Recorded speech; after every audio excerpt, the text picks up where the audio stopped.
Hi friends, good morning. Tuesday routine work. மார்னிங்கே ஐயனுக்கு ஒரு விளக்கு போட்டாச்சு. அடுத்தது இன்றைக்கி சாம்பார் தாங்க. சாம்பார், அதுவும் என்ன சாம்பார்னால் மாங்காய் முருங்கைக்காய் சாம்பார். இது எங்கள் வீட்டிலேருந்து வந்துச்சு. நான் ஆல்ரெடி வீடியோ போட்டிருக்கேன். வீட்டு மரம் முருங்கைக்காய் தான் அது. மாங்காவும் அம்மா வாங்கி கொடுத்து அனுப்பிச்சிருந்தாங்க. ஸோ அது கூட பலாப்பழம் இருந்துச்சு இல்லைங்களா, அதோட கொட்டை பலாக்கொட்டை இன்றைக்கி வறுவல் பண்ணிக்கலாம் அப்படின்ட்டு. ஸோ பலாக்கொட்டை சாப்பிட்றதுக்கு எல்லாருக்கும் பிடிக்கும்னு நினைக்கிறேன்.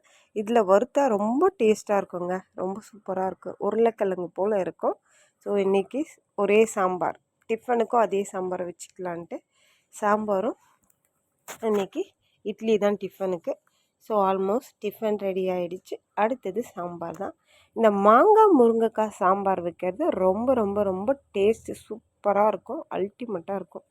அந்த மாங்காய் அந்த புளிப்பு சுவை எல்லாமே சூப்பராக இருக்கும். இந்த முருங்கைக்காய் ரொம்ப டேஸ்ட்டாக இருக்குங்க. இந்த மரத்தில் நிறைய, அதுனா குட்டி மரம் தான் இருக்கும், ஆனால் நிறைய காய்ச்சிக்கிட்டே இருக்கும். நான் ஒரு வாட்டி வீட்டுக்கு போனால் அந்த பிளாகும் உங்களுக்கு போடுறேன். ஸோ ஆல்மோஸ்ட் சாம்பார் ரெடி ஆகிடுச்சு. அடுத்தது பாப்பாவை குளிக்க வச்சு ரெடி பண்ணி டிஃபன் கொடுத்துட்டோம்னா ஒர்க்.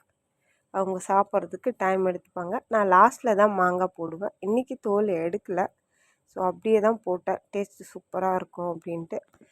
பாருங்கள், மாங்காய் இவ்வளோ சாம்பார் வச்சுருக்கேன் பாருங்கள். மதியத்துக்குள்ளவே இந்த சாம்பார் முடிஞ்சிடும். ஏன்னா 2 பேரும் சாம்பார் நல்லா சாப்பிடுவாங்க. ஸோ பாருங்கள், அவங்களுக்கு டிஃபனுக்கு எப்படி நான் சாம்பார் கொடுத்துருக்குன்னு மட்டும் பாருங்களேன். சாம்பார் ஆல்மோஸ்ட் ரெடி ஆகிடுச்சு. பார்க்குறதுக்கு டேஸ்ட்டாக இருக்குது. பாருங்கள் மாங்காய் எவ்வளோ டெம்ப்ட் ஆகுதுன்ட்டு. பாப்பாவுக்கு 2 இட்லி வச்சு அவங்களுக்கு சாம்பார் ஊற்றி கொடுத்துட்டேன். ஸோ அடுத்தது பலாக்கொட்டை தான். பலாக்கொட்டையை கொஞ்சமாக கடுகு, கருவேப்பிலை, பூண்டு போட்டிருக்கேன். அவ்வளோதாங்க.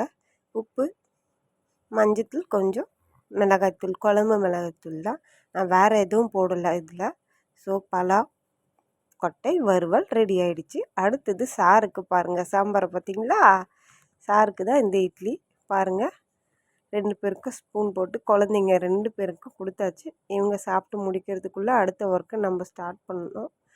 ஏன்னா லஞ்ச் கட்டணும். ஸோ ஆல்மோஸ்ட் சாம்பார் வேலை, பொரியல் வேலை முடிஞ்சுது. அடுத்தது சாதம் தாங்க. சாதம் வந்துடுச்சுன்னா அவ்வளோதான். இன்றைக்கி சிம்பிளான லஞ்சு தாங்க.